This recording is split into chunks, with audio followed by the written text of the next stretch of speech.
Everyone, welcome back. ఎప్పుడన్నా home made shawarma try చేశారా? అసలు అంత తీరిక లేదు, ఎవరు చేస్తారని మాత్రం ఫీల్ అవ్వదండి. ఈ వీడియో కనుక చూస్తే డెఫినెట్గా ఇంట్లో ట్రై చేయాలనిపిస్తుంది మీకు. ఫస్ట్ నేనైతే పాలు విరగొట్టేసుకొని పన్నీర్ చేసేసి పక్కన పెట్టేశాను అనమాట. 2.5 కప్స్ మైదా పిండి తీసుకొని 1 టేబుల్ స్పూన్ చొప్పున షుగర్, సాల్ట్ వేసేసేయండి. 2 టేబుల్ స్పూన్స్ ఆయిల్ వేసేసి బాగా కలిపి పక్కన పెట్టేసుకోండి.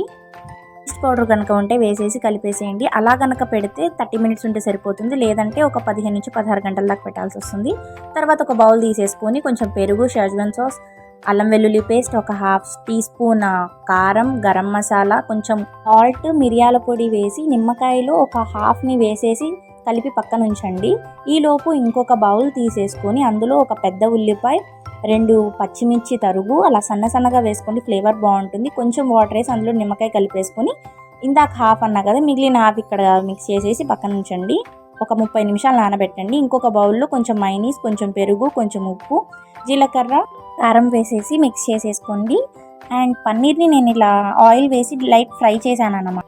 రోటీ చేసేసుకొని వీడియోలో చూపిస్తున్న విధంగా ఇలా ఒకసారి ట్రై చేసేయండి. అండ్ డెఫినెట్గా మీకు నచ్చుతుంది. మీకు ఎలా అనిపించిందో కింద కామెంట్ చేయండి. అలాగే బయట మనం ఎక్కువ రేటు పెట్టుకొని తక్కువ తినే కన్నా కొంచెం కష్టపడితే ఇంట్లోనే ఎక్కువ మంది తినచ్చు కదా. And please subscribe. Thanks for watching. Bye.